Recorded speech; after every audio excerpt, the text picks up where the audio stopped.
Hi, I'm Doreen Barnes, and welcome to the Reader's Corner. Ask yourself this question. If you were a teenager and you were ignored all your teenage life and you wanted that attention, what would you do?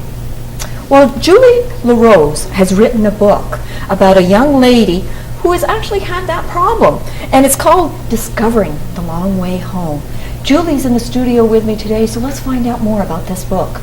Welcome, Julie. Hi. Tell us about this book. Well, this book is about a young girl, as you've mentioned. Her name's Marilyn, and she was named after Marilyn Monroe. Her parents are actors. They're some of the biggest names in Hollywood, and their careers are the most important things to them. When they were divorced, neither one wanted her. So she's been shuffled between the two of them, and she's had many step-parents and brothers and sisters and half-siblings, but she's never really felt like she belongs anywhere. And finally, when she's 13, she's had the last straw. She looks older than her normal age because she's a very tall girl, and she's learned a few tricks of the trade from having actor parents, so she decides she's going to make herself disappear and make it look like she was kidnapped as a final last-ditch effort to get her parents to pay attention to her.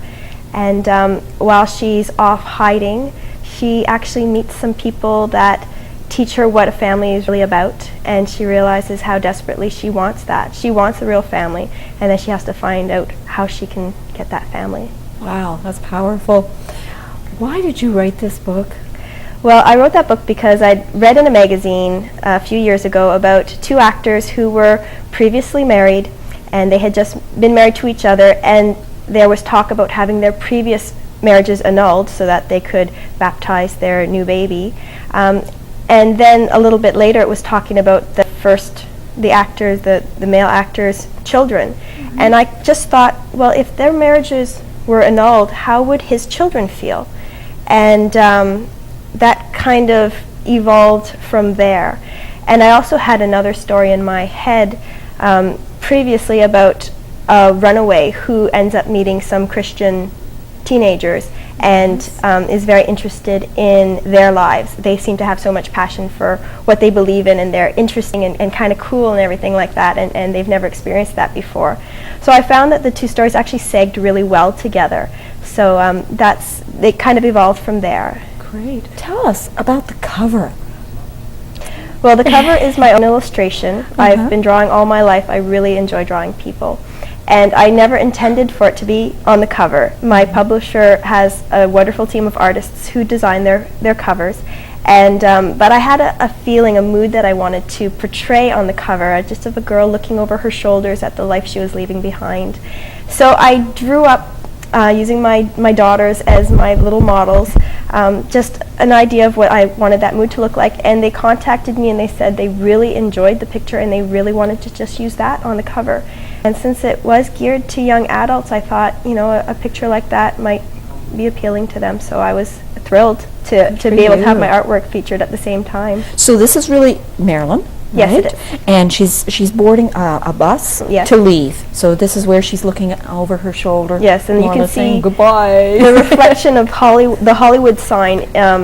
It's kind of a reflection. It's not very obvious because obviously if you saw it in a bus it wouldn't be super clear, but if someone really wants to look deep enough they can get a feel of where she's leaving. Oh wow, okay. How long did it take you to write this book? From the beginning till it was published was about a 3-year journey, although it took me about 2 years of writing. Now I'm a very busy person. I have now 3 young children. I had 2 at the time, and I worked full-time as well, so it was a lot of small spurts of writing, 15 minutes here and there. If I was lucky, I'd get an hour straight to work on it. So it isn't a very large book for that amount of time, but it was done in small spurts. But sometimes it doesn't have to be large to be powerful, though. Well, a lot of the character development all happened in my head while I was busy with other things. So when I was ready to write, it just got written right down. I didn't have to re-go over a lot of the events. So the target market would be young adults then? I would say young adult and older. I actually wrote it for an older audience, but I realized that it's the type of book that young adults would be interested in as well. I would say because of some of the themes, over the age of 13 would be a good audience. But I've had a lot of adults tell me that they really enjoyed the story as well. So I definitely wouldn't want adults to feel that it wasn't speaking to them. Yes. Do you think that the way that Hollywood has been portrayed in the news and media and whatnot, that actually your book is timely in the fact that Amanda, Stan, and Marilyn, like, this does happen, and it happens quite often, and that your book is a representation of that?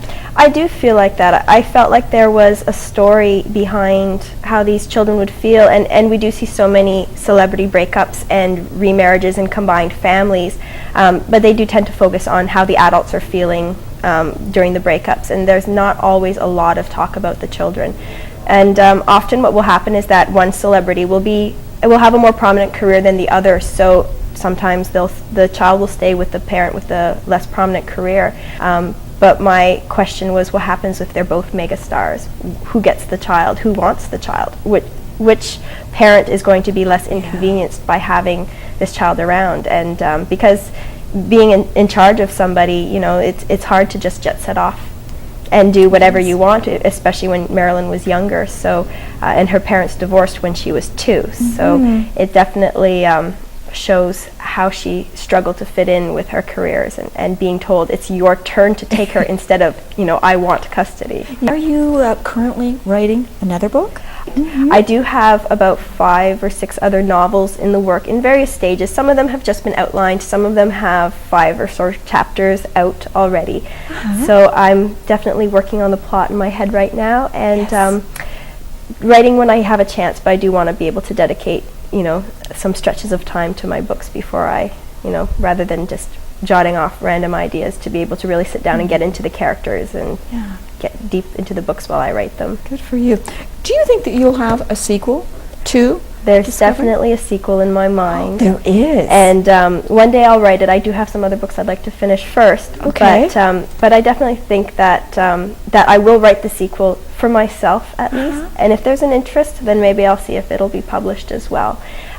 That story started off as just something that I had to write down. And even if it wasn't going to be published, it was a story that I enjoyed and I wanted to share with my friends. And you know, if people said that I should go for publication, that I gave it a shot. But I'll write even if nobody else ever reads it. I just have to write. I have to get my ideas down on paper, and I really enjoy that. Well, good for you. I know this is a standalone. You can just read it. It doesn't have to have a sequel. But it would be nice. I'd be interested in knowing what happens to Marilyn as she grows up. She's very young. Yes, exactly. Tell us about your website, because you have an interesting website. It gives people a little bit of an idea about my book, and I like to have something original on it. And one of the features I have is called the Character of the Month. So every month since the book's release in March of '07, I have featured a different character. And so far Marilyn and Jacob and Amanda and Robbie have all been featured on it. And I do an illustration of what they look like in my mind, and I just write a little bit of background, something that's not in the book, something unique about the character that explains some of their motivations. So I'm looking forward to writing more about each character, and if anybody has ideas about which character they'd really like to learn more about, I'm happy to do that as well. So you'd like feedback? Absolutely. Good for you. Now, tell our viewers, where can they purchase this book? Right now, this book in our area is available at Page's Bookstore in Prescott, which is above House of Flowers. It's also being carried by the Coles Bookstore at the Thousand Island Mall in Brockville. Yes. It can also be ordered on the website. I have some links off my website to order the books, and all the major online booksellers such as Amazon.com. It's also available through them as well. Well, Julie, thank you very, very much for coming in. You've got a busy schedule with 3 children and trying to write and working, but thank you for coming in and being with us today. You're very welcome. And ladies and gentlemen, thank you very much for tuning in to the Reader's Corner. I'm Doreen Barnes, TV Kojiko.